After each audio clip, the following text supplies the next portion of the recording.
When Maya Johnson stopped to help an injured man in a car accident on a rainy night, she never imagined her life would change forever. The wealthy, successful stranger she saved looked familiar, but it was only when she noticed the wedding ring on his finger that her world completely collapsed. The small gold band was identical to the one she had given her husband, Marcus, 5 years earlier, when he mysteriously disappeared from her life. Now, this man with no memory claims to be David Mitchell, a millionaire from Detroit, but Maya is certain he is the love of her life she never stopped searching for. Amidst forged documents, stolen identities, and a past someone tried to erase forever, Maya will have to fight to prove an impossible truth, that the man she saved on the road is not a stranger, but the husband she thought she had lost forever. Hello. Before we begin, please subscribe to the channel and leave a like. At the end, please rate the story. I will be happy to respond to you in the comments. Now, let's get to the story. The alarm clock echoed for the third time in the small South Side apartment, but Maya Johnson had been up for 20 minutes, watching the rain trickle down the fogged window. At 42, she had learned that sleep was a luxury she could not afford. Her hands, still trembling from the exhaustion of the previous shift, held a cheap coffee cup as her eyes scanned the bills scattered across the kitchen table. $470 in overdue rent, she murmured to herself, her hoarse voice cutting through the silence of the apartment. The yellowed eviction notice seemed to scream from the pile of unopened mail. Maya closed her eyes for a moment, feeling the familiar weight of loneliness settle on her shoulders like a heavy cloak. The smell of burnt coffee mingled with the damp aroma that always permeated the apartment on rainy days. The old radiator wheezed inside, making more noise than heat. Maya adjusted her navy blue nurse uniform, checking to see if her badge was in the right place. Her fingers hesitated over the photograph on the coffee table, she and Marcus on their honeymoon in Michigan, almost 15 years ago, both smiling under the golden summer sun. "Good morning, love," she whispered to the photo, as she had done every morning for 5 years. The image of Marcus, with his warm eyes and contagious smile, seemed to return her gaze. Even after all this time, Maya still expected to hear the key turning in the lock, still brewed coffee for two before realizing her own mistake. Cook Memorial Hospital was an imposing red brick building rising against the gray Chicago sky. Maya crossed the muddy parking lot, feeling the fine rain seep through her thin coat. Her already worn nursing shoes made muffled sounds against the wet asphalt. The biting October wind carried the city's typical smell, a mix of exhaust, street food, and the distant promise of the approaching winter. "Maya, are you okay?" The concerned voice of Sarah, her coworker, cut through the noise of the emergency unit. "You look exhausted." Maya forced a smile, adjusting the stethoscope around her neck. "I'm fine. Just a little tired." But she wasn't fine. Every double shift she accepted was a desperate attempt to keep her head above water financially, but also a way to forget the emptiness waiting for her at home. Among the sterile corridors of the hospital, surrounded by the constant noise of monitors and urgent conversations, Maya could pretend that life had a purpose beyond mere survival. "You need a break," Sarah insisted, her blue eyes showing the genuine concern of a friend. "When was the last time you went out, had some fun?" Maya looked away, pretending to focus on the clipboard with patient information. How could she explain that having fun felt like a betrayal to Marcus's memory? How could she say that every laugh, every moment of lightness, carried with it the suffocating guilt of moving on when he could not? "I'm fine," she repeated, but her voice came out weaker than she intended. The shift dragged on like an endless marathon. Maya moved between the beds, checking vital signs, administering medications, offering words of comfort to patients fighting their own battles. Her hands worked on autopilot, trained by years of experience, but her mind constantly wandered to the past. It was always in the quietest moments that memories attacked her with the most force. Marcus playing with a child in the hospital corridor where she worked before he disappeared. Marcus humming in the shower. Marcus leaving little loving notes on the fridge. Marcus promising he would never leave her alone. "Nurse Johnson?" The fragile voice of an elderly patient brought her back to the present. Could you stay here for a minute? I feel so alone." Maya held the woman's wrinkled hand, feeling the thin, cold skin beneath her fingers. "Of course, dear. I'm not going anywhere." The rain had intensified when Maya finally finished her second consecutive shift. The hospital clock read 2:15 in the morning, and the parking lot was practically empty. Her footsteps echoed against the wet asphalt as she walked to her 2008 Honda Civic, which had seen better days. The paint was faded, the rear bumper slightly dented from a minor accident the previous year. The interior of the car was cold and smelled of mildew. Maya started the engine, which coughed a few times before catching, and adjusted the heater to maximum. Her hands trembled. She didn't know if it was from the cold or exhaustion. She closed her eyes for a moment, resting her forehead on the steering wheel, feeling the weight of another difficult day. One more day, she murmured to herself, the words forming a small cloud of steam in the cold air. It was her mantra, her way of moving forward. One more day survived. One more day closer to what? She didn't know anymore. Highway 94 was almost deserted at that hour of the morning. The Honda's headlights cut through the curtain of rain, illuminating a narrow strip of wet asphalt ahead. Maya drove on autopilot, knowing every curve, every exit of that route she had taken daily for years. The rhythmic sound of the windshield wipers and the low rumble of the engine created a hypnotic melody. She thought of the bills waiting for her at home, the nearly empty fridge, the cold bed that would be her only comfort for the next 5 hours before the next shift. She thought of Marcus, as always. Where would he be at that moment? Would he be alive?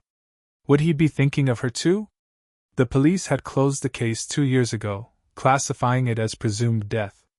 Everyone around her, friends, family, co-workers, gently suggested that she should move on, that it was time to accept reality. But something inside Maya's heart refused to give up. Maybe it was intuition, maybe it was just the cruel denial of a widow who couldn't accept the loss. "He's alive," she whispered to the fogged windshield. "I know he's alive." The rain was hitting the glass harder now, and Maya slowed down, leaning forward to see better. The fog had begun to form, creating ethereal ghosts dancing in the light of the headlights. The road seemed to stretch infinitely ahead, a straight line disappearing into the darkness. It was then that she saw it. At first, she thought it was just the tricks that exhaustion and rain played on her eyes. A dark shape at the roadside, half hidden by the mist. Maya blinked several times, trying to focus her vision. There was something there, something that shouldn't be in that place, at that hour. Her heart began to race, a strange premonition taking hold of her chest. Maya slowed down even more, turned on the high beams, and it was then that she saw with absolute clarity. It was a human figure, standing at the edge of Highway 94, completely still under the torrential rain. The world around seemed to slow down.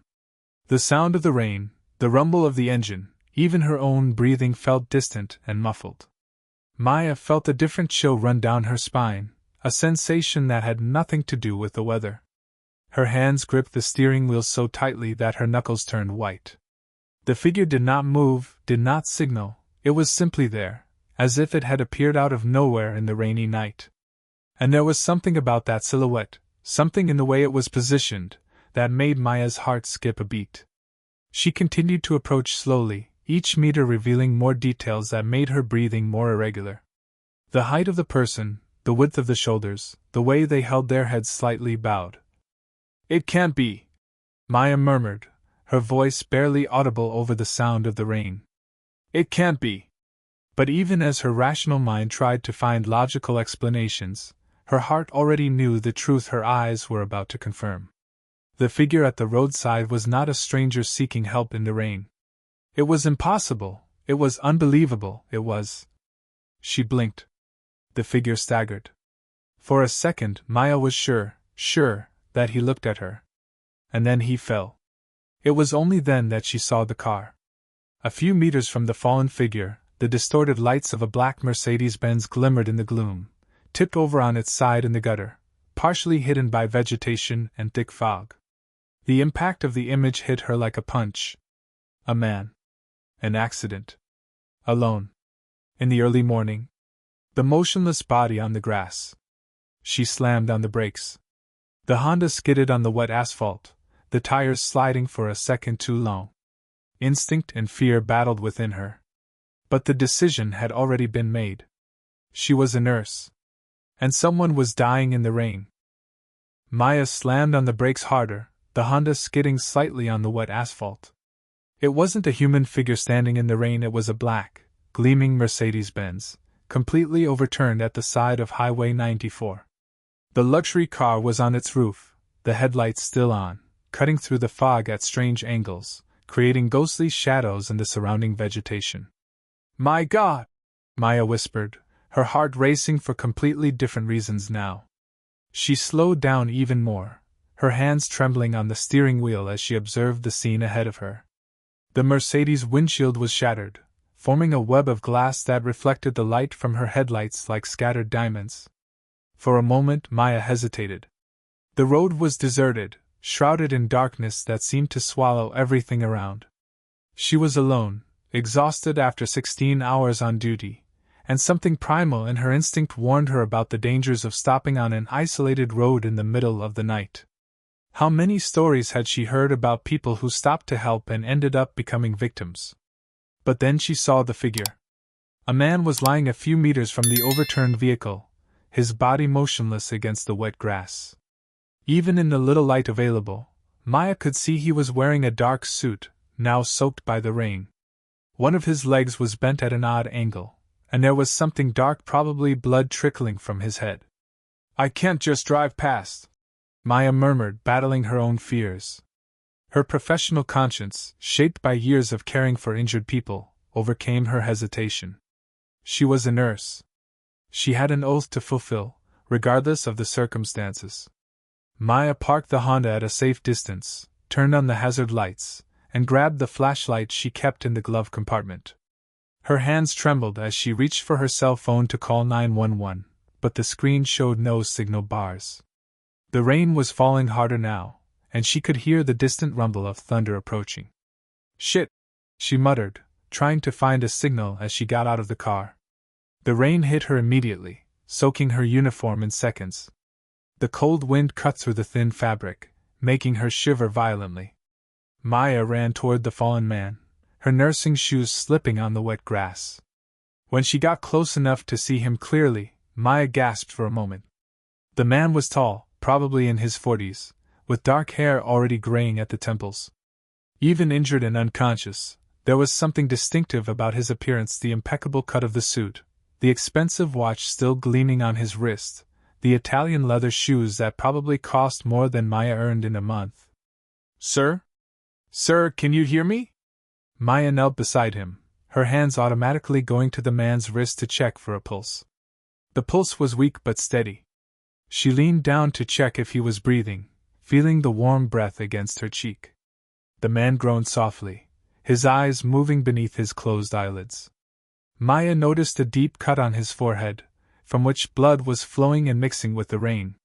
His breathing was shallow but steady, and she could see his chest rising and falling beneath the expensive fabric of his shirt. "It's okay," Maya said, her professional and calm voice contrasting with the panic she felt inside. "I'm a nurse. I'm going to take care of you." She quickly checked the rest of his body for obvious injuries. The left leg was clearly fractured, and there were several abrasions on his arms and face. Maya took off her jacket and placed it over the man, trying to protect him from the relentless rain. "I need to call an ambulance," she murmured, raising the phone again. This time, she managed to get a weak signal. With trembling fingers, she dialed 911. 911, what is your emergency?" "Hello, I found an accident on Highway 94, about 5 miles north of the Fullerton Avenue exit. An overturned Mercedes, a man injured and unconscious. I'm a nurse, I'm providing first aid, but he needs immediate medical attention. Ambulance and police are on the way. Are you injured?" "No, I was just passing by the road and saw the accident. The man has a fracture in his left leg, a deep cut on his head, and possibly a concussion." Maya continued relaying the information while monitoring the man's vital signs. He had not regained consciousness, but his occasional groans indicated he was beginning to emerge from total unconsciousness. The wind picked up in intensity, causing the rain to hit them almost horizontally. Maya positioned herself to create a barrier with her body, protecting the injured man as much as possible. Her clothes were completely soaked, and she began to feel the first signs of hypothermia, uncontrollable shivers, difficulty thinking clearly. "Sir, if you can hear me, don't try to move," Maya said, leaning over him. "You've been in an accident. I'm a nurse, and help is on the way." The man's eyes slowly opened, unfocused and confused. He tried to sit up, but Maya gently held his shoulders. "No, don't move. You may have spinal injuries." Where am I?" His voice was hoarse, almost inaudible over the sound of the rain. "You had a car accident on Highway 94. What's your name?" The man blinked several times, trying to focus his gaze on Maya's face. I don't remember. My head, it hurts a lot." "It's okay. You may have a concussion. The ambulance is coming." Maya could hear the distant sound of sirens approaching, cutting through the sound of rain and wind. Red and blue lights began to flicker in the distance, growing brighter as they approached. She felt a wave of relief wash over her. Help was almost there. "Thank you," the man murmured, his eyes trying to stay focused on Maya's face. "Thank you for stopping." "It was nothing," Maya replied, feeling a warm tear mix with the rain on her face. There was something in the vulnerability of that man, in the way he looked at her with gratitude, that touched deeply in her tired heart. The ambulance arrived a few minutes later, followed by a police car. The paramedics quickly took over, working efficiently to stabilize the man and prepare him for transport. Maya stepped back, watching as they carefully placed him on a stretcher and loaded him into the ambulance. "Are you a nurse?" one of the paramedics asked, a young man with blonde hair and blue eyes. "Yes, I work at Cook Memorial. I was heading home when I saw the accident. Good job keeping him stable. You probably saved his life." Maya felt a strange sense of satisfaction mixed with concern. There was something about that man that intrigued her, something that went beyond simple professional compassion. "Where are you taking him?" she asked. "Northwestern Memorial. It's the closest hospital with a trauma center." Maya hesitated for a moment. She should go home, take a hot shower, sleep a few hours before her next shift. But something kept her from just walking away. She looked at the man on the stretcher, still unconscious, and felt an inexplicable connection. Can I go with you?" she asked, surprising herself with her own words. "I mean, he's alone, and I'm a nurse. Maybe I can help." The paramedic looked at her curiously. "Sure, if you want. But you're soaked. Are you sure you're okay?" Maya looked at her Honda on the side of the road, then at the ambulance. A force she couldn't explain was pulling her toward that injured man. Maybe it was just her compassionate nature, or perhaps it was something deeper, a need to feel useful, to care for someone again. "Yes," she said, her voice firm despite the shivers. "I'm sure." Northwestern Memorial Hospital shone like a beacon in the rainy darkness of Chicago. Maya followed the stretcher through the automatic emergency doors, her soaked sneakers making muffled sounds against the polished floor. The contrast between the chaos of the storm outside and the clinical efficiency of the hospital was almost shocking. Bright fluorescent lights, the familiar smell of disinfectant, and the constant murmur of medical activity. "Trauma Bay 3! Shouted one of the paramedics as the medical team mobilized. Maya watched, fascinated by the coordinated dance of the healthcare professionals. It was like watching a symphony, each person knowing exactly their role in the attempt to save a life. "Are you family?" asked a gray-haired nurse, looking at Maya with curiosity. "No, I found the accident. I'm a nurse at Cook Memorial," Maya replied, suddenly feeling out of place. "He was alone, so I thought." "I understand." The nurse smiled with understanding. "You can wait in the family room. We'll update you as soon as possible." Maya nodded but couldn't pull away immediately. Her eyes remained fixed on the man on the stretcher as the medical team worked to stabilize him. Even under the harsh hospital lights, even with his swollen and bruised face, there was something about him that continued to disturb her.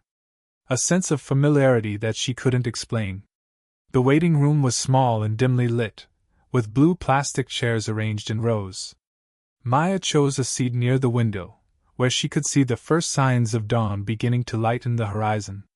Her clothes were still damp, and she shivered, pulling her arms around her body to warm up. "My God, what am I doing here?" she murmured to herself, closing her eyes and resting her head against the cold wall. The exhaustion from the double shifts weighed on her like a lead blanket, but something kept her awake, a restlessness she couldn't explain. The coffee from the vending machine was terrible, but Maya drank it anyway, feeling the warm liquid burn her throat. She checked the clock, 4:30 in the morning. In a few hours, she was supposed to be back at Cook Memorial for another shift. But at that moment, the idea of leaving the hospital, of leaving that unknown man, felt impossible. "Family members of patient John Doe from Trauma 3? Maya stood up quickly, her heart racing. I'm the person who found the accident," she said to the doctor who had approached. He was young, probably a resident, with tired eyes that Maya recognized in herself. "Dr. Rodriguez." He introduced himself, extending his hand. "The patient is stable. He suffered a moderate traumatic brain injury, a fracture in his left leg, and several abrasions. We will keep him under observation for the next 24 hours. Will he be okay? We believe so. He was lucky. If you hadn't stopped to help." The doctor left the sentence hanging, but Maya understood the implication. "Can I see him?" Dr. Rodriguez hesitated. "You said you're not family?" "No, but he was alone. They didn't find identification in the car, right? He will need someone when he wakes up." There was something in Maya's voice, a vulnerability that touched the young doctor. "Let me see what I can do," he said, disappearing down the corridors. 15 minutes later, Maya was being led through hallways that smelled of alcohol and hope, to a private room on the 3rd floor. The man was lying in bed, connected to monitors that beeped softly. Someone had cleaned the blood from his face and dressed him in a light blue hospital gown. "He woke up briefly a little while ago," explained the nurse accompanying them. "He was confused, didn't remember anything. It's common with a traumatic brain injury." Maya approached the bed slowly, feeling her heart beat irregularly. Without the rain, without the darkness, without the panic of the emergency situation, she could observe him more clearly.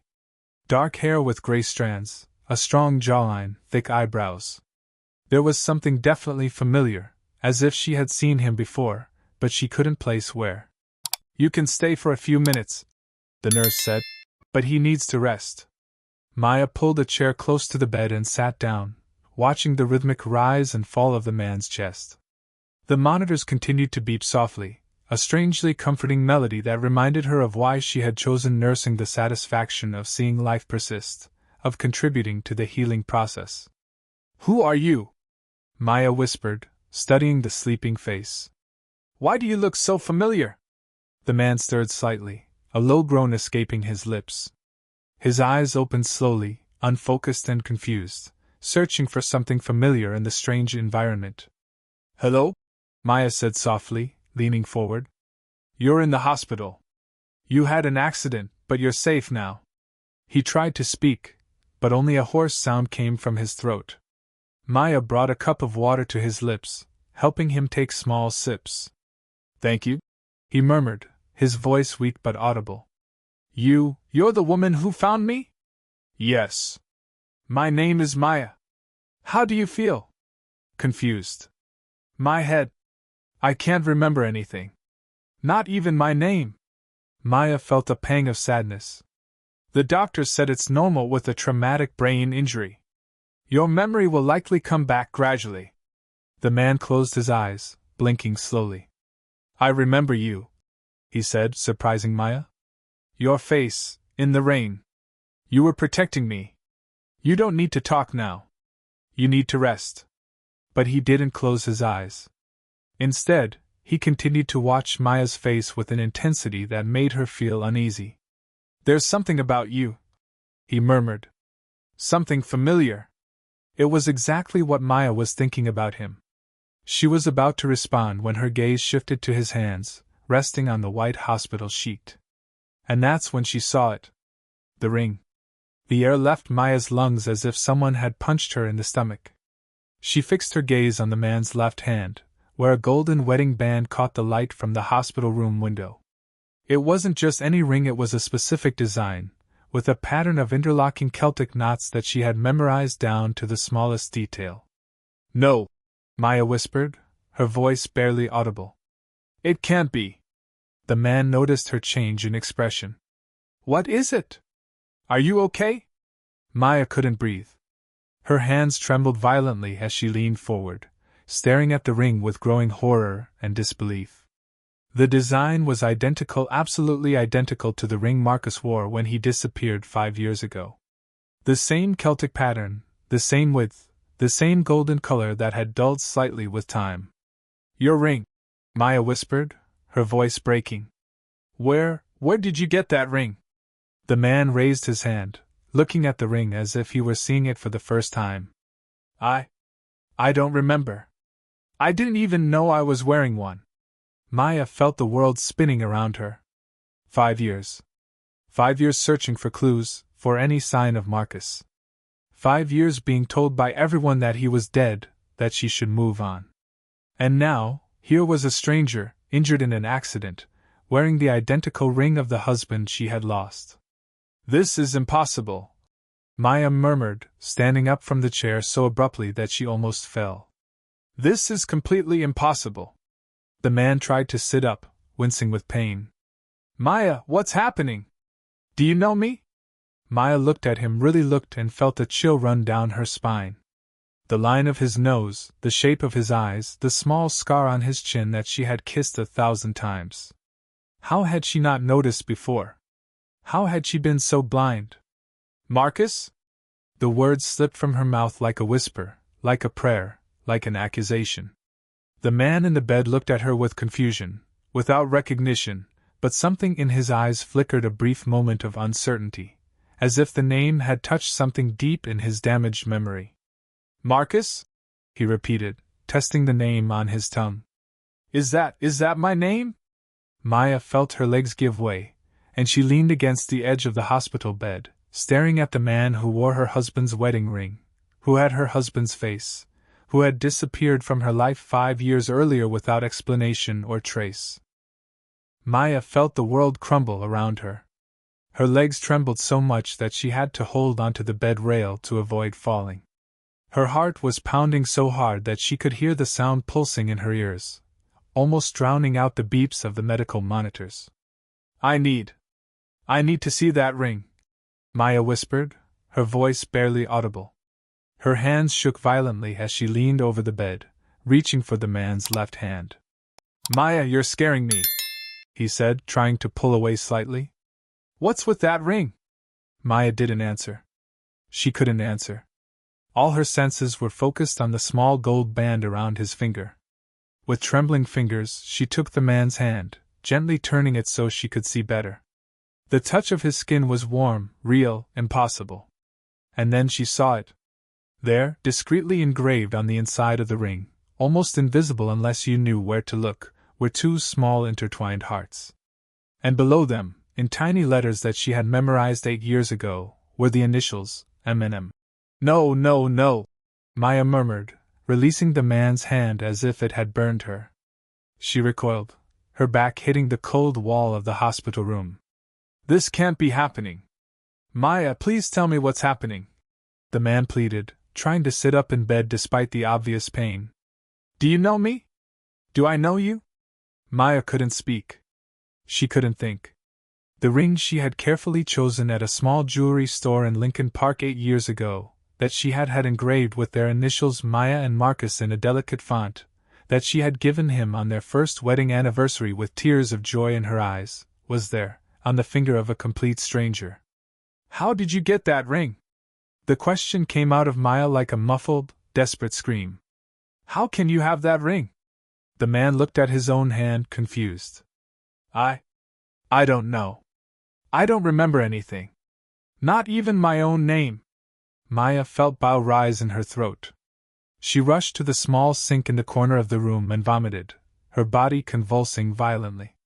When she finally managed to straighten up, she washed her face with cold water, desperately trying to stabilize herself. I need to talk to someone, Maya murmured, heading for the door. I need to know who you are. Maya, don't leave me, the man said, and there was something in his voice of vulnerability, a tone she recognized that made her pause. Please. You're the only person I feel like I know. Maya turned to look at him, and for a terrible moment she saw Marcus there. Not physically, this man was older, thinner, with grayer hair, but there was something in his eyes, in the way he looked at her, that was devastatingly familiar. I'll be right back, Maya promised, fleeing the room before she could change her mind. The hospital corridor seemed to stretch infinitely, the fluorescent lights creating a harsh glow that made her head ache. Maya found the nurse she had spoken to earlier, a middle-aged woman with brown hair pulled back in a tight bun. Nurse Johnson. Maya read the name on the badge, her voice coming out sharper than she intended. I need to know about the patient in room 314. Have you discovered his identity? The nurse looked at Maya with concern. Ma'am, you look very pale. Maybe you should sit down. Please. Maya grasped the nurse's arm, feeling on the brink of despair. I need to know who he is. It's very important. Well, the police just arrived with some information. They traced the Mercedes. The nurse consulted a sheet in her folder. The car is registered to David Mitchell, from Detroit, Michigan. He's a businessman, from what I understand. Successful, judging by the car and the clothes. David Mitchell. Maya repeated slowly, as if testing the words. Are you sure? Yes. They found some documents in the car that survived the accident. Credit cards, business cards from his company Mitchell Holdings, an investment firm. They've been trying to locate him for a few months, apparently. He hasn't shown up for some important meetings. Maya felt the world spinning again. A few months? Yes, it seems he disappeared from Detroit about 3 months ago. No one knew where he was. The nurse tilted her head, studying Maya's face. Do you know him? I don't know, Maya answered honestly. I really don't know. Well, the police will want to talk to you, since you were the one who found the accident. And they'll probably try to contact his family in Detroit. Does he have family? The question slipped out before Maya could stop it. They're checking.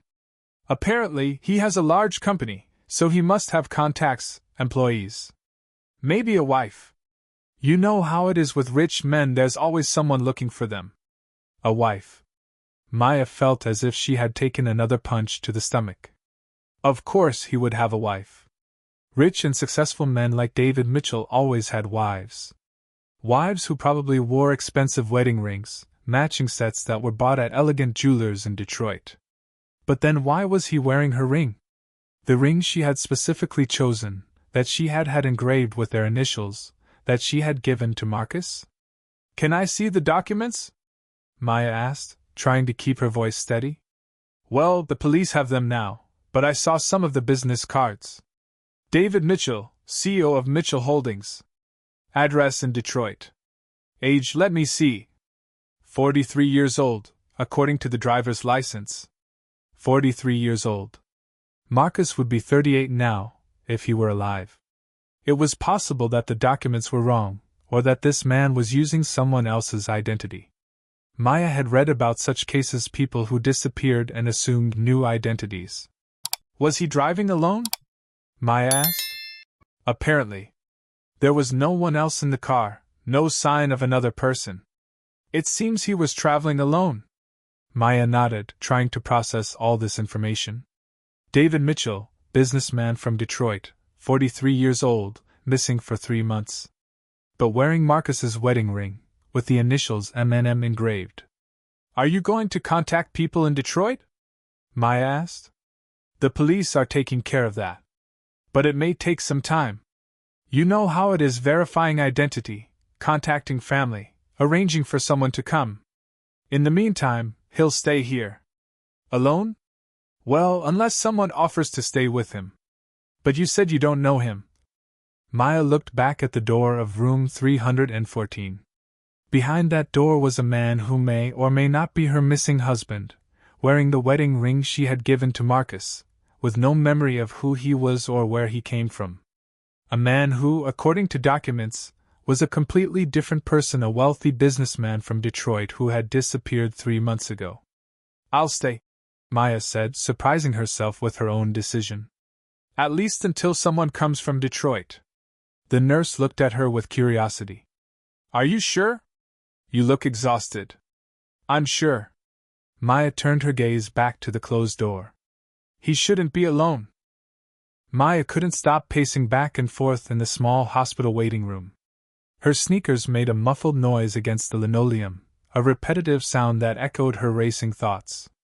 Every time she closed her eyes, she saw the ring, those tiny intertwined hearts, the initials M&M engraved on the gold band that she knew better than her own hands. "I need to know the truth," she murmured to herself, stopping in front of the only window in the room. The dawn was beginning to paint the Chicago sky with shades of pink and orange, but Maya barely noticed the beauty of the sunrise. Her mind was consumed by questions that seemed impossible to answer.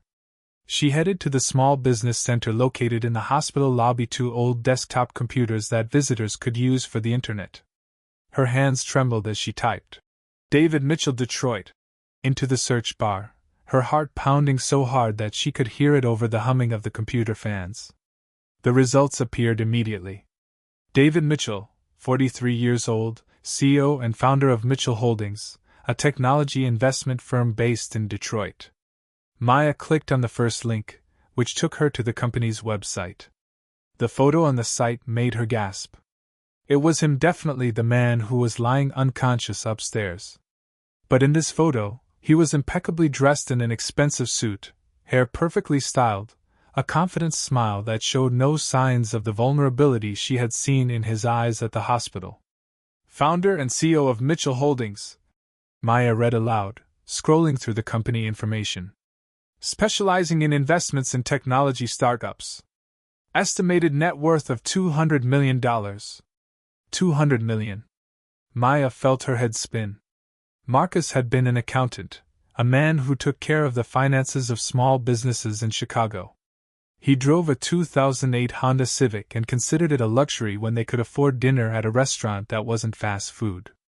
She continued reading, looking for any mention of family, wife, children. But there was very little about his personal life.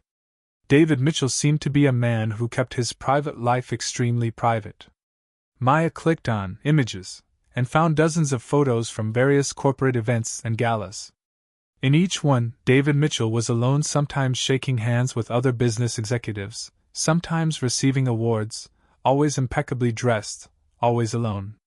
She studied each photo carefully, looking for any sign of familiarity. He was taller than Marcus had been, or at least he seemed to be. Thinner, definitely. His hair was styled differently, more conservative, without the curls that Marcus could never tame. But there was something about the shape of his face, the way he held himself. "It can't be," Maya whispered, but even as she said it, doubt crept into her voice. She pulled out her phone with trembling hands and opened her photo gallery.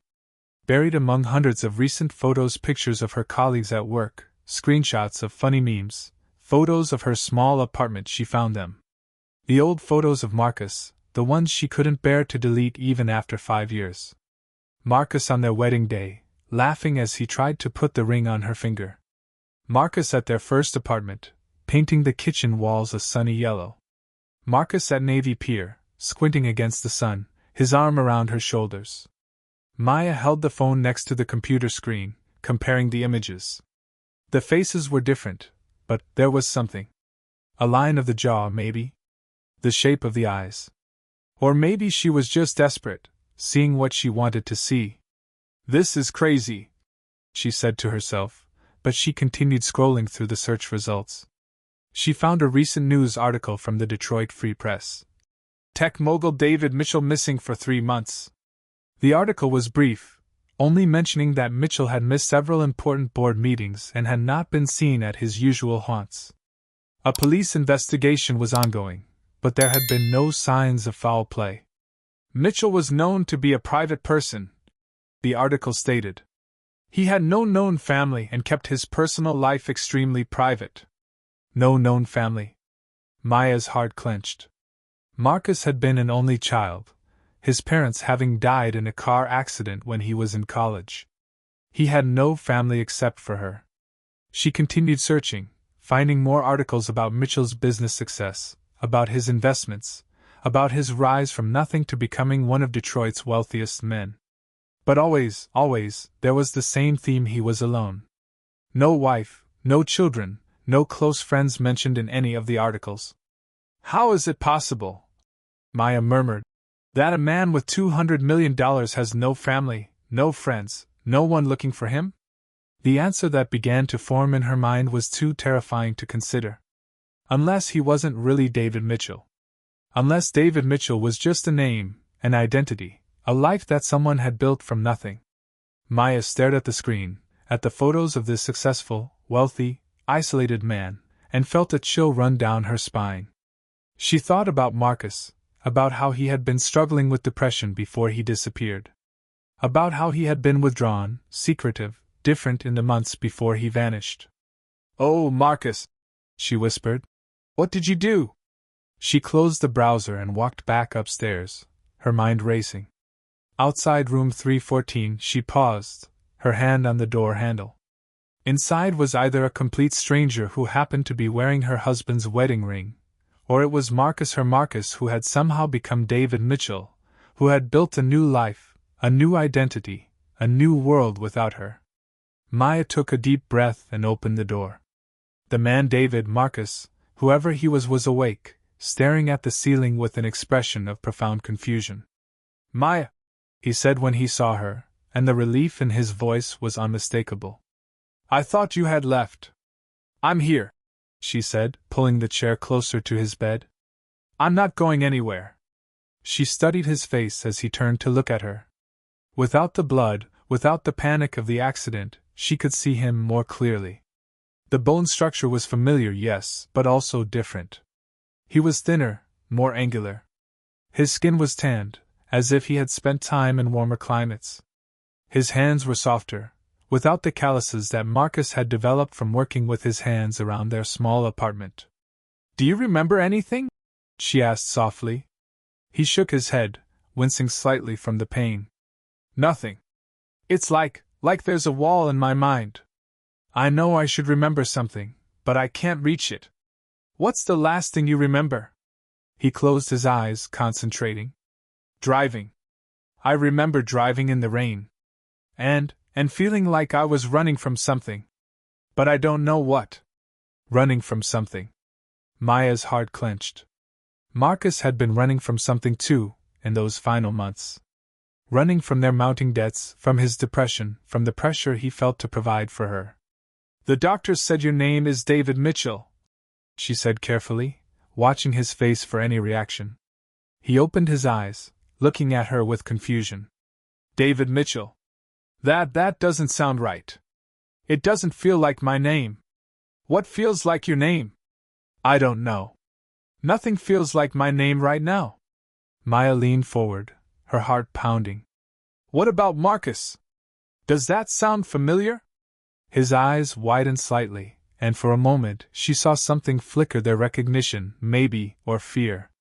"Marcus," he repeated softly. There's something about that name. It makes me feel sad." "Why does it make me feel sad?" Maya felt tears threatening, and she fought them back. "I don't know," she lied. "Maybe it will come back to you." She sat back in her chair, staring at this man who might be her husband, who might be a stranger, who might be someone caught between two identities. The police would come soon. His colleagues from Detroit would eventually arrive. There would be questions, investigations, attempts to piece together what had happened to David Mitchell. But Maya knew one thing with absolute certainty: she wasn't leaving. Not until she knew the truth. Not until she understood how a man named David Mitchell had come to possess the wedding ring that she had placed on Marcus's finger 8 years ago. "I'm going to stay," she said quietly. "Until you remember. Until we figure this out." "Why?" he asked, and his voice was so soft, so vulnerable. "Why would you do that for a stranger?" Maya looked at him, At this man who wore her husband's ring, who had her husband's eyes, who made her heart break and hope at the same time. Because, she said, I don't think you're a stranger at all. David slowly opened his eyes, blinking several times against the soft morning light filtering through the hospital curtains. Maya watched every movement, every expression that crossed his face, searching for any sign of recognition, any flicker of memory that could reveal the truth. Good morning, she said softly, leaning forward in the chair where she had spent the night. Her muscles were stiff, her neck ached, but she barely noticed the physical discomfort. Her entire focus was on the man in front of her. David turned his head in the direction of the voice, and Maya felt her heart race as their eyes met. For a moment, just a moment, she saw something there, a connection, as if he were trying to remember something important. You are the woman who helped me, he said, his voice hoarse, unused after hours of sleep. I vaguely remember you finding me. Yes, Maya replied, trying to keep her voice steady. I'm Maya. Maya Johnson. I found you on the road after the accident. Maya, he repeated, and the way he said her name made her breath catch. There was something familiar in the intonation, in the way his tongue formed the syllables. Thank you. You saved my life. But even as he thanked her, Maya could see that there was no true recognition in his eyes. He was looking at her like a stranger, someone who had helped him but whom he didn't know. Her heart tightened with disappointment. How are you feeling? She asked, studying his face carefully. Confused, he admitted, trying to sit up straighter in the bed. My head hurts and I can't remember anything. The doctor said I have amnesia? Yes, because of the head trauma. They said your memories might come back gradually. David brought a hand to his forehead, massaging his temples. Even this gesture seemed familiar to Maya. Marcus used to do exactly the same thing when he was stressed or trying to concentrate. They told me my name is David Mitchell, he said, and there was uncertainty in his voice. But that doesn't sound right. Doesn't sound like me. What sounds like you? Maya asked, leaning forward slightly. I don't know. It's like there's a fog in my mind. I know I should remember something, but I can't reach it. The way he spoke struck Maya most. Marcus had always been casual in conversation, using contractions, speaking in a relaxed, easy manner. But this man, David, spoke more formally, more precisely. His sentences were complete, his grammar perfect, as if he had trained himself to speak like an educated businessman. Do you remember where you were going? Maya asked. When the accident happened? No, he said, shaking his head slowly. I remember driving in the rain, feeling like I was running from something. But I don't know what. Maya decided to test her theory. Have you ever been to Chicago before? She asked casually. David paused, his forehead creasing with concentration. Chicago, he repeated slowly. Yes. I think I have been there. But I can't remember when or why. It's a beautiful city, Maya continued, watching his face carefully. Especially in the summer. Navy Pier is beautiful, with all the tourists and the Ferris wheel. Something flickered in David's eyes. Navy Pier, he said, and his voice carried a note of longing? Sadness? I can almost see it. The lake, and people walking. But it's like looking through fog. Maya's heart started racing.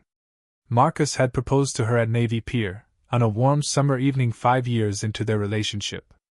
They had walked along the water, watching the sunset, when he had suddenly dropped to one knee. What about Lincoln Park? She asked, trying to keep her voice neutral. Lincoln Park? David repeated, and this time the reaction was stronger. He closed his eyes, and Maya saw his breathing become more rapid.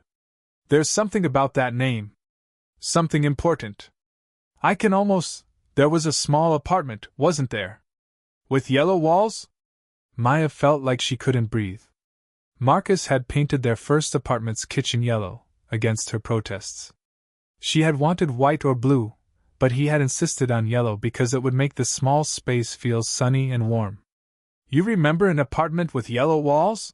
She asked, trying to keep the excitement out of her voice. I think so. But it doesn't make sense. The doctor said I live in Detroit, in a mansion. Why would I remember a small apartment? Maybe you visited someone there, Maya suggested, though her heart was pounding so hard she was sure he could hear it. David opened his eyes and looked at her with confusion. But who would I visit? They said I have no family, no close friends. No family. No close friends. Maya thought about the articles she had read, about how David Mitchell was described as a loner, a successful but isolated man. How different that was from Marcus, who had been social, who had loved having people over for dinner, who had made friends everywhere he went. What about Millennium Park? Maya asked, testing another memory. Millennium Park, David said, and again she saw that flicker of recognition. The bean. The big silver bean sculpture. I can see it clearly, but I don't know why. Maya remembered the day she and Marcus had spent at Millennium Park, just a month before he disappeared. They had walked through the sculpture garden, had taken silly photos making faces at their reflections in Cloud Gate, the sculpture locals called the bean. Marcus had been quieter than usual that day, more withdrawn, but he had still smiled when she had made him pose for pictures. You seem to have some memories of Chicago, Maya observed. Yes, but they don't feel like my memories, David said, frustration creeping into his voice. They feel like someone else's memories. Like I'm watching someone else's life. Maya's breath caught. What do you mean? I don't know how to explain it. When I try to remember these places, I can see them clearly, but I feel like I'm watching from outside. Like I'm not the person who was there. A chill ran down Maya's spine. What if Marcus had created David Mitchell so completely that he had convinced himself he was someone else? What if the trauma of whatever had made him leave Chicago had been so severe that he had buried his real identity so deeply that even he couldn't access it anymore? The doctor said you're from Detroit, Maya said carefully. Do you remember anything about Detroit? David paused, thinking. I remember an office. A big office with floor-to-ceiling windows. And meetings. Lots of meetings with men in expensive suits. But those memories feel different. More recent, but also more artificial. Like I was playing a role. Playing a role? I can't explain it better than that. The Detroit memories feel like work, like something I had to do. But the Chicago memories, the ones that are so foggy, they feel like home. Maya felt tears threatening again. Home, she whispered. Yes, David said, looking at her with surprise. That's exactly right. Chicago feels like home, even though I can't remember why. He paused, studying her face. Maya, why are you here? Why are you staying with me? You don't know me. Maya met his gaze, seeing Marcus in his eyes even if he couldn't see her. Because, she said softly, I think you need someone to help you remember who you really are. And I think Chicago is where you'll find those answers. David stared at her for a long moment, and Maya could see him struggling with something, some feeling or memory that was just out of reach. Would you be willing to help me? He asked finally. To go back to Chicago with me, to help me understand these memories? Maya's heart leaped. Yes, she said without hesitation. I'll help you remember. What she didn't say was that she was hoping, praying, that when he remembered Chicago, he would remember her. That somewhere buried beneath David Mitchell's carefully constructed life was Marcus Chin, the man she had loved and lost and never stopped hoping to find again. Maya waited until David fell asleep again before leaving the room. The hospital corridor was quiet, only the distant sound of monitors and the soft noise of nurses' shoes against the linoleum. She needed to find out more about David Mitchell, about how he had become who he was now.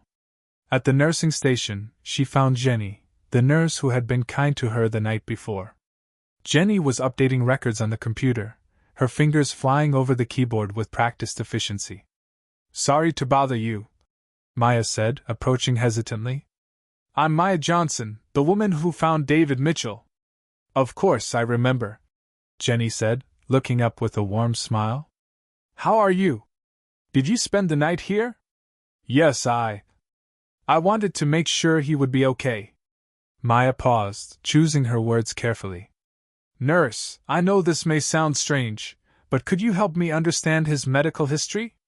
I believe he might be someone I knew before, someone who disappeared 5 years ago." Jenny frowned. "I'm sorry, but I can't share confidential medical information. Only immediate family or spouses can access those records." Maya felt her heart race. "What if I can prove that I'm his wife?" "You would need to provide legal documentation. Marriage certificate, matching identification." "I have it," Maya said quickly. "I have our marriage certificate. My married name is Maya Johnson. My husband's name is Marcus Chin Martinez." Jenny looked confused. "But the patient is David Mitchell." "I know it sounds impossible, but I believe David Mitchell is my husband. He disappeared 5 years ago, and today he is wearing the wedding ring I put on his finger." Jenny studied Maya's face for a long moment. "Do you have the marriage certificate with you?" "Not here, but I can get it. It's in my apartment in Chicago. But please, in the meantime, can you tell me when David Mitchell was first admitted to this hospital system? When did he have his first treatment here?" Jenny hesitated, then seemed to make a decision. "Wait here," she said, and began typing on her computer. "You said your husband disappeared 5 years ago?" "Yes. March 2019. Jenny's expression changed as she read something on the screen. "Maya, this is very strange. The earliest record we have of David Mitchell in our system is from April 2019. He was brought in by ambulance after a serious car accident." Maya felt the world tilt. "April 2019? "Yes. He was in critical condition, severe head trauma, complete amnesia. No identification, no wallet, no documentation. Just the clothes on his back and—" Jenny paused, looking at Maya with growing concern. "And a wedding ring." "Oh my God!" Maya whispered, gripping the counter for support. "According to the notes, he was identified by a businessman named Robert Hendricks, who claimed to recognize him and helped establish his identity as David Mitchell. Hendricks paid all his medical bills and helped him rebuild his life." Maya's mind was racing. "Robert Hendricks? Who is Robert Hendricks?" Jenny typed some more. "He's listed as David's emergency contact. CEO of Hendricks Industries, apparently a major investor in Detroit's tech sector. Can you give me his number?" "I can't give you personal contact information, but—" Jenny looked around to make sure they weren't overheard, then leaned closer. "If you Google Robert Hendricks Detroit, you should be able to find his company's information." Maya thanked her and rushed back to the business center. Her hands were shaking as she typed Robert Hendricks Detroit into the search engine. Within seconds, she had dozens of results. Robert Hendricks, 58, CEO of Hendricks Industries, one of Detroit's most successful venture capital firms. His company specialized in investing in tech startups, particularly those with promising intellectual property or unique business models. Maya dug deeper, reading article after article. Hendricks had a reputation for being ruthless in business, for finding opportunities where others saw only problems. He had made dozens of successful investments over the years, often taking controlling interests in companies whose founders were vulnerable or desperate. Then she found what she was looking for. An article from 2020. Hendricks Industries launches Mitchell Holdings with mysterious new partner. Following the success of several major investments, Hendricks Industries announced the launch of Mitchell Holdings, a new subsidiary focused on emerging technologies. The company will be led by David Mitchell, a previously unknown investor who Hendricks credits with bringing unique insights to the firm. Maya stared at the screen. Marcus had been a certified public accountant, brilliant with numbers and business analysis. He had often talked about his dreams of starting his own consulting firm, of helping small businesses grow and succeed. What if Hendricks had found Marcus after the accident, had seen his potential, and had essentially created David Mitchell to be his business partner? She printed out everything she could find about Robert Hendricks and David Mitchell's business relationship, then went back to David's room. He was awake, staring out the window at the gray Detroit sky.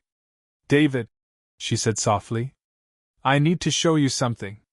He turned to look at her, and she saw weariness in his eyes. "What is it?" Maya sat down and spread the papers on the bedside table. "I found out about your past. About how you became David Mitchell." She told him everything about the accident in April 2019, about Robert Hendricks, about how he had been identified and helped to rebuild his life. David listened in silence, his face growing more and more troubled. "According to the medical records, you were found with severe amnesia, no identification, and no memory of who you were. But you were wearing a wedding ring." David's hand automatically went to the ring on his finger. "This ring?" "Yes. And David, I think you were my husband. I think you were Marcus Chin Martinez, and somehow after your accident, this Robert Hendricks convinced you that you were David Mitchell." David stared at her, his expression shifting from confusion to disbelief to something that looked almost like anger. "That's impossible. That's insane. Think about it," Maya pressed. "You remember Chicago. You remember places that were important to Marcus and me. You don't feel like David Mitchell is really your name. Those could be false memories, or memories from visiting Chicago on business. Just because I have some vague recollections doesn't mean I'm your dead husband." "He's not dead," Maya said firmly. "He disappeared. There's a difference." David shook his head, agitation growing in his voice. "Maya, I appreciate what you've done for me, I really do. But this conspiracy theory you've created, it's not healthy. For either of us. Look at the timeline," Maya insisted, pointing to the papers. "Marcus disappeared in March 2019. David Mitchell was found in April 2019. The same month. Coincidence? With the same wedding ring?" David was quiet for a moment, then looked at her with something that might have been pity. "Maya, I think you've been looking for your husband for so long that you're seeing him everywhere. I'm sorry for your loss, but I'm not Marcus. I'm David Mitchell." "But what if you're not?" Maya asked desperately. "What if Robert Hendricks found you after the accident and saw an opportunity? A brilliant accountant with no memory, no identity, no one looking for him? What if he created David Mitchell to be his business partner?" "Stop," David said, his voice sharp. "Just stop. This is crazy talk. David, please, just listen." "No," he interrupted, his voice rising. "I've listened enough. You're telling me that my entire life for the past 5 years has been a lie. That the man who saved me, who helped me rebuild my life, who gave me everything I have, is actually some kind of manipulator who stole my identity? I'm telling you that you might not be who you think you are." David's face was flushed with anger now. "And you're telling me this based on what? Some internet research and a hunch? Because I happen to be wearing a wedding ring that you think belongs to your husband? Because I know you," Maya said quietly. "I know the way you move, the way you speak, the way you think. I know you. You know a stranger you met in a car accident," David said coldly. "You know a man who happens to remind you of someone you lost. But you don't know me." The rejection hit Maya like a physical blow. She stared at him, seeing the man she loved but also seeing a stranger, someone who had been trained to believe he was someone else entirely. "I think you should leave," David said, no longer looking at her. "Thank you for helping me after the accident, but I think it's time for you to go back to Chicago and let me get on with my life." "David, please," he said, and his voice was tired now, defeated. "Just go." Instead, she went to the lobby and pulled out her phone. She had a call to make to Robert Hendricks. If David wouldn't listen to her, maybe she could find the proof she needed to make him understand the truth. Even if that truth destroyed everything he thought he knew about himself. Maya drove through the streets of Chicago as if her life depended on it, running yellow lights and overtaking slower cars. Her mind was focused on just one thing: the box of photos that was in the bedroom closet, buried under blankets she could no longer use because they still smelled like Marcus. She arrived at the apartment in record time, climbing the stairs 2 at a time. Her hands trembled as she searched for the key, and when she finally managed to open the door, she ran straight to the bedroom. The closet was exactly as she had left it 5 years ago, a mess of clothes she couldn't donate, shoes she couldn't throw away, and deep down, the blue shoebox where she kept all her photographic memories. Maya pulled the box out, feeling its familiar weight in her hands. Inside were hundreds of photos from their wedding, the trips they took, the everyday moments that seemed so insignificant at the time but were now all that remained. She opened the box and immediately saw the photo she was looking for, a faded Polaroid of the two of them in the small apartment with the yellow kitchen walls. Marcus was laughing, flour in his hair because he had tried to make pancakes without a recipe. Maya was next to him, also covered in flour, the two of them embraced and completely happy. "I will make you remember," she whispered to the photo. "I will bring you back." The drive back to Detroit never felt so long. Maya drove through the night, stopping only for gas and coffee, the box of photos secure in the passenger seat like a treasure chest of memories. She arrived at the hospital as the sun was rising, her eyes burning with exhaustion but her determination unchanged. David was awake when she entered the room, staring at the ceiling with a distant expression. The bruises on his face were starting to fade, but he still looked fragile, confused. "I asked you to leave," he said without looking at her, but his voice didn't have the same firmness as the night before. "I know," Maya said quietly, setting the box down on the chair. "But I brought something you need to see. Maya, please. Don't make this harder than it needs to be." "5 minutes," she said. "Give me 5 minutes, and if you still want me to leave after that, I'll go. I'll never bother you again." David turned to look at her, and she saw the exhaustion in his eyes, the confusion that had been eating at him. 5 minutes, he agreed reluctantly. Maya opened the box, her hands shaking slightly. She pulled out the first photo, their wedding day, Marcus in his rented tuxedo, Maya in the simple white dress she had bought on sale. They were both so young, so hopeful, so completely in love. "This is my wedding day," she said, holding the photo where he could see it. "With Marcus Martinez. My husband." David looked at the photo, and Maya saw his forehead crease with concentration. He looks familiar," he admitted quietly. "He should," Maya said. "Because he's you." She pulled out another photo, Marcus at his first job, standing proudly in front of the accounting firm where he had worked. Then another Marcus and Maya at Navy Pier, the Ferris wheel bright with lights behind them. "This is where you proposed to me," Maya said, her voice thick with emotion. "You were so nervous, your hands were shaking. You had practiced the speech for weeks, but when the moment came, you forgot everything and just said, 'Maya, will you marry me?' and started crying." David stared at the photo, and Maya saw his breathing become more rapid. I remember practicing a speech," he said slowly. "But I thought it was for a business presentation." "No," Maya said gently. "It was for me." She continued pulling out photos, Marcus cooking in their tiny kitchen, Marcus reading on the couch with their cat Einstein sleeping on his lap, Marcus and Maya dancing at their friend's wedding. "This is our first apartment," Maya said, showing him the photo she had been looking for. "You insisted on painting the kitchen yellow. I wanted blue, but you said yellow would make the small space feel bigger, warmer."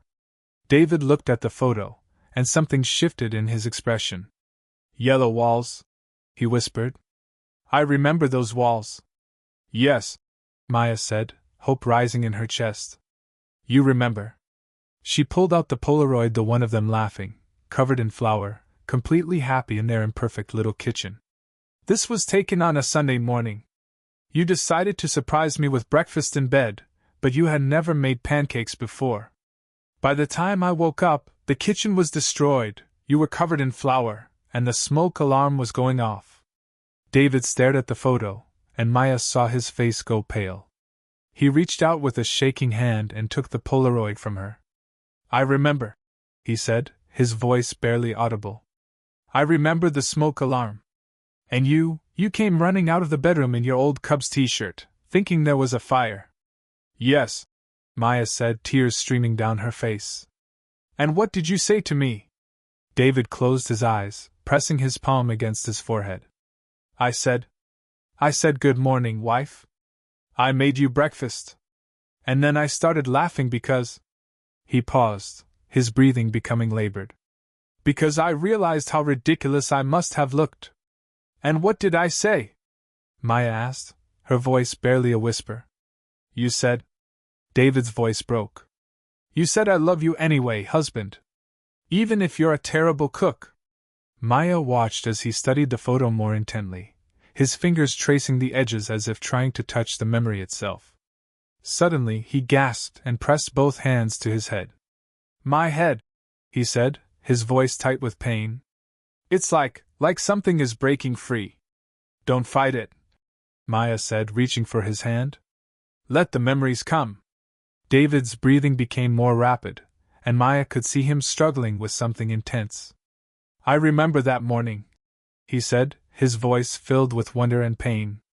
I remember waking up next to you. I remember thinking that I was the luckiest man in the world because you were mine. You are, Maya said through her tears. You are the luckiest man in the world, and I'm yours. David looked at her then, really looked at her, and Maya saw the exact moment when something clicked into place. The confusion in his eyes began to clear, replaced by something that looked like recognition, like coming home. Maya, he whispered, and the way he said her name was different now, softer, more intimate, filled with 5 years of love and loss and longing. Yes, she said, squeezing his hand. It's me. It's your Maya. His eyes filled with tears as he continued to stare at her face. I left you, he said, his voice breaking. I left you and I don't remember why. It doesn't matter, Maya said, leaning closer. What matters is that you're here now. That you remember. Maya, he said again, and this time it was a question, a plea, a prayer all at once. Yes, Marcus, she said, using his real name for the first time in 5 years. I'm here. I'm right here. He reached out and touched her face with shaking fingers, as if trying to make sure she was real. I thought I'd lost you forever, he whispered. I thought I'd lost myself. You almost did, Maya said, covering his hand with hers. But you didn't. You found your way back to me. Marcus closed his eyes, and Maya could see him struggling to integrate the memories that were flooding back with the life he had been living as David Mitchell. 5 years, he said. I've been gone for 5 years. But you're back now, Maya said. That's all that matters. Marcus opened his eyes and looked at her with an expression of such love and gratitude that Maya felt her heart might burst. Maya, he said one more time, and in that single word was everything: recognition, love, coming home, and the promise that they would find their way back to each other, no matter what had happened in the years between. During the hours that followed, Maya stayed by Marcus's side, watching him struggle with the memories that returned in painful fragments. He pressed his palms against his temples, his eyes tightly shut, as if he were trying to piece together a complex puzzle in his mind. It comes slowly, he murmured, his voice tense. The memories, they don't all come back at once. Maya held his hand, offering her silent presence while he fought to reclaim 5 years of lost life. She could see the physical pain on his face, the way his jaw clenched when a particularly strong memory tried to form. I remember you crying, he said suddenly, his eyes still closed. We were arguing about something. You were in the kitchen and I was angry. Do you remember what we were arguing about? Maya asked gently. Marcus furrowed his brow, concentrating intensely. Money. We were arguing about money. You wanted me to ask for a raise, but I was afraid of losing my job. The economy was bad, and I was the only junior accountant in the company. Maya felt her heart tighten. She remembered that night with painful clarity. You said I didn't understand the pressure you were facing at work. And you said I was being a coward, Marcus continued, his voice growing more strained. You said we deserved more than living paycheck to paycheck, that I had enough talent to ask for more. I shouldn't have said that, Maya whispered, tears beginning to form in her eyes. I was frustrated, but I shouldn't have been so hard on you. Marcus opened his eyes and looked at her. You were right. I was a coward. I was afraid to ask for what I deserved, afraid to take risks. What happened after the argument? Maya asked, though she dreaded the answer. Marcus closed his eyes again, and Maya could see him struggling with a particularly painful memory. I left home. I was so angry, so hurt. I grabbed the car keys and said I needed some space to think. Where did you drive to? I don't know. I just needed to get away. I drove through the streets aimlessly. It was raining, and I was crying, and I was so angry at myself for being such a failure. Maya squeezed his hand tighter. You weren't a failure, Marcus. You were just scared. I drove for hours. Marcus continued, his voice becoming more distant as he relived the memory. I kept remembering the look in your eyes when you called me a coward. And I knew you were right. I knew I was letting you down. Marcus. I finally decided to come home. I wanted to apologize, wanted to tell you that you were right, that I would ask for the raise. I was driving on the I-94, speeding because I wanted to get home to you as fast as possible. Maya could see him struggling with the memory, his breathing becoming more rapid. What happened then? She asked softly. It was raining harder. The traffic was heavy, and I was following a truck too closely. Suddenly, the truck braked hard, and Marcus paused, his face contorting with pain. I swerved to avoid hitting it. I crossed into the next lane, and there was a car coming. I overcorrected, and the car went off the road. The accident, Maya whispered. I remember hitting the guardrail. I remember the car flipping, and then. Marcus opened his eyes and looked at her with devastation. Then nothing. Blackness. When I woke up, I was in the hospital, and I didn't remember anything. Not my name, not where I lived, not. His voice broke. Not you. Maya was crying now, thinking about all the nights she had wondered what had happened to him, all the scenarios she had imagined. How long were you in the hospital? Weeks. Maybe months. It's all blurry. But then Robert Hendricks showed up. Marcus's expression hardened.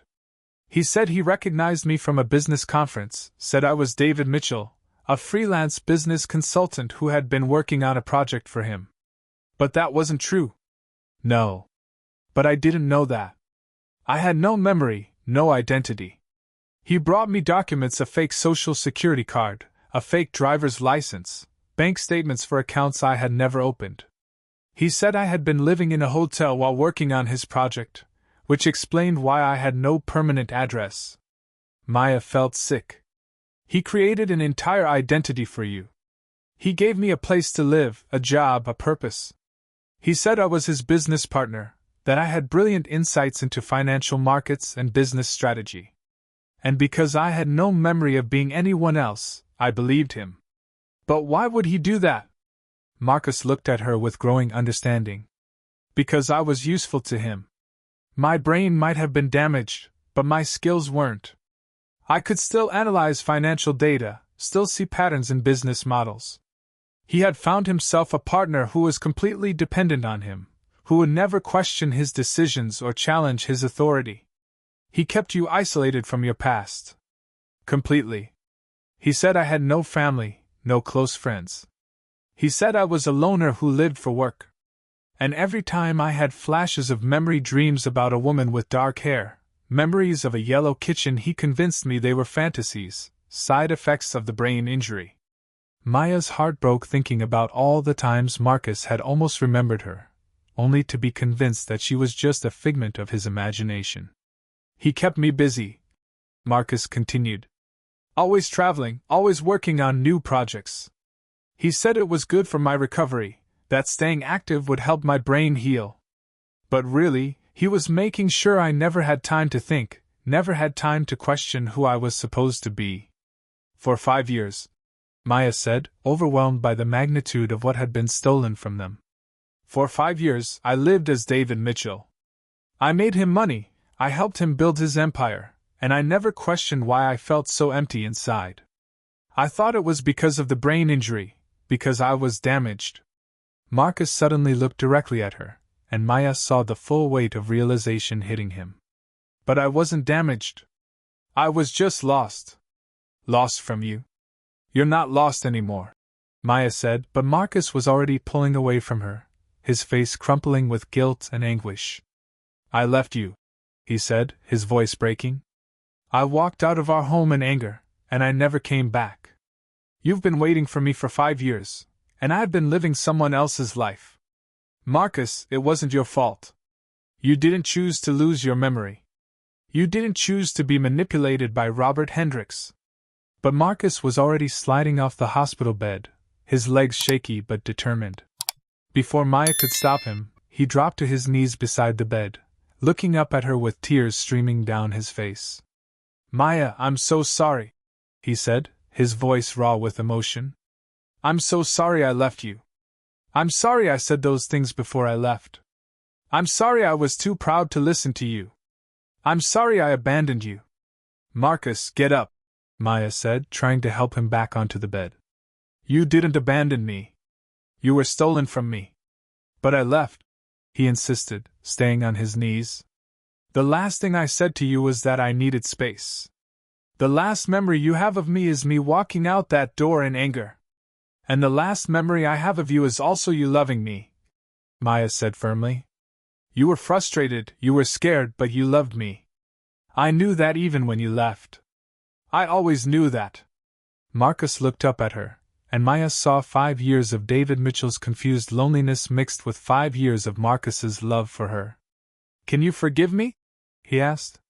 Can you forgive me for leaving you alone for so long? Maya dropped to her knees beside him, taking his face in her hands. There's nothing to forgive, she said.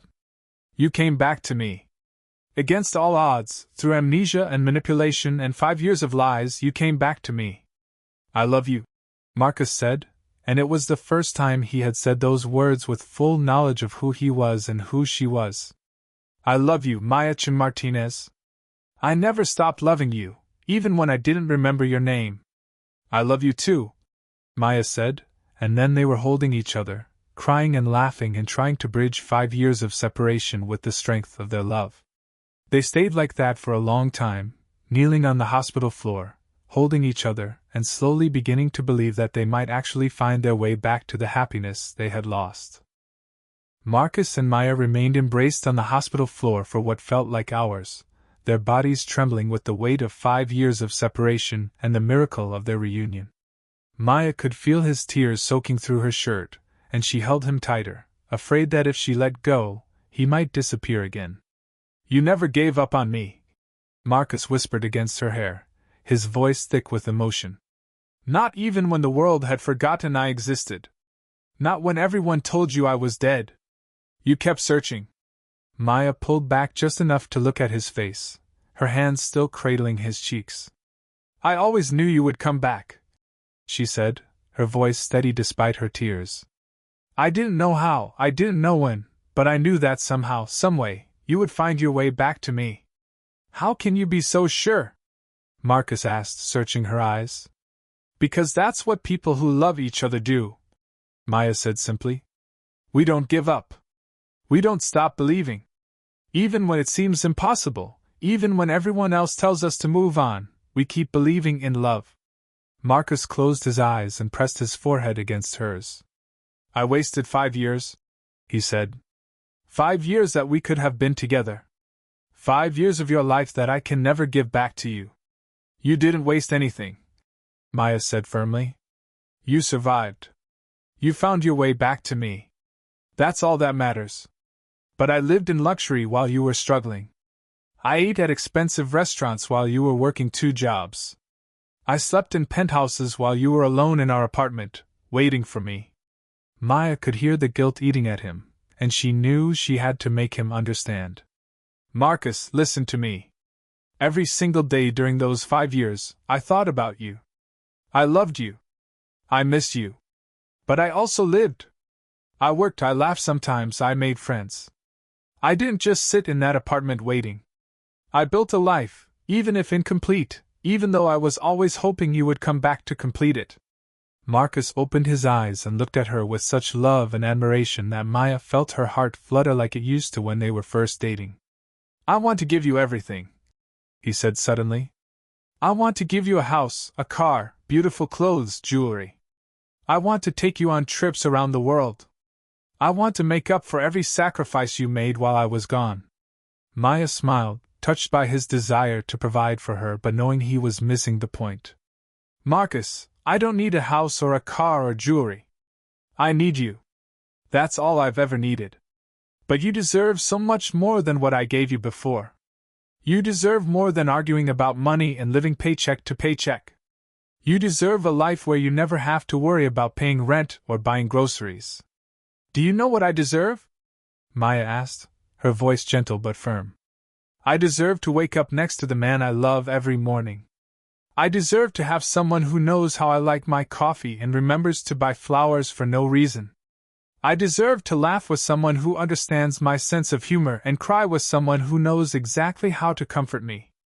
Marcus listened, his expression softening.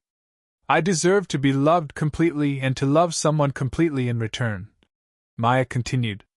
"And you know what? I already have all of that. I had it 5 years ago, and I have it again now. Everything else is just extra." "But what if I want to give you that extra?" Marcus asked. "What if I want to buy you flowers not just when they're on sale, but whenever I see ones that remind me of you?" Maya laughed, the sound bright and genuine. "Then buy me flowers. But do it because you love me, not because you think you owe me something." Marcus smiled then, a real smile that reached his eyes. "I love you," he said. "I love you so much that it hurts. I love you so much that I want to give you everything good in this world." "Then give me justice," Maya said, her expression becoming serious.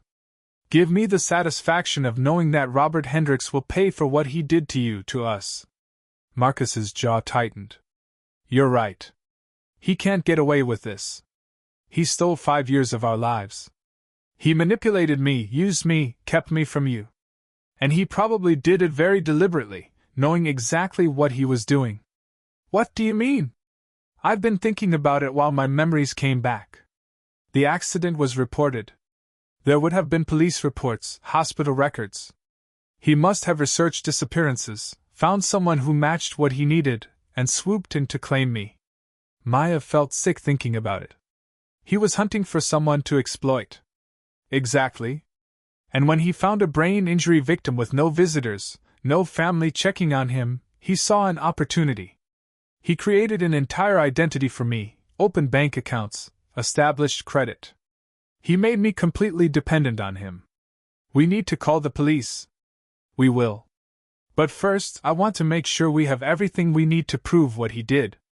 I want to make sure he can't do this to anyone else."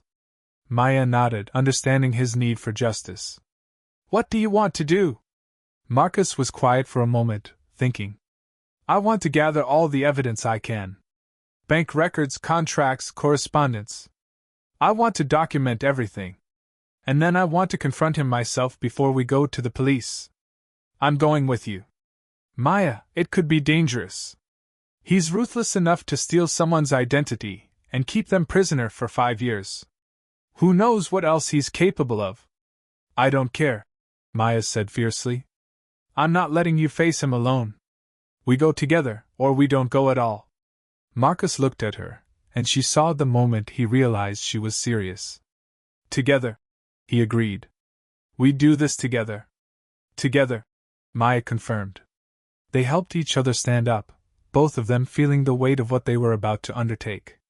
But beneath the fear and the determination, there was something else: hope. Hope that they could find their way back to each other, hope that they could build something beautiful from the ashes of what had been stolen from them. Marcus took her hand, interlacing their fingers the way he used to when they were walking together. "Are you ready to get out of here?" he asked. Maya looked around the hospital room that had become the site of their miracle. "I'm ready," she said. They walked toward the door together, and Maya felt like she was walking toward their future. There would be challenges ahead confronting Robert Hendricks, dealing with the legal implications of what had happened, figuring out how to rebuild their life together. But for the first time in 5 years, she felt like she could handle anything. Maya, Marcus said as they reached the door. Yes? Thank you for never giving up on me. Thank you for finding me. Thank you for letting me find you, Maya replied. Marcus squeezed her hand. I love you, Mrs. Chamartinez. I love you too, Mr. Chamartinez. They stepped out of the hospital room hand in hand, ready to face whatever came next. The future was uncertain, but it was theirs to build together. And after 5 years of separation, of loneliness, of wondering if they would ever find their way back to each other, that was enough. The elevator doors opened, and they stepped inside, still holding hands. As the doors closed behind them, Maya caught their reflection in the polished steel, two people who had found their way back to each other against all odds, ready to write the next chapter of their love story. The destiny that had torn them apart had also brought them back together, and this time, nothing would separate them again. If you enjoyed this story, subscribe to the channel and leave a like. These other stories will also move you. Click to keep watching.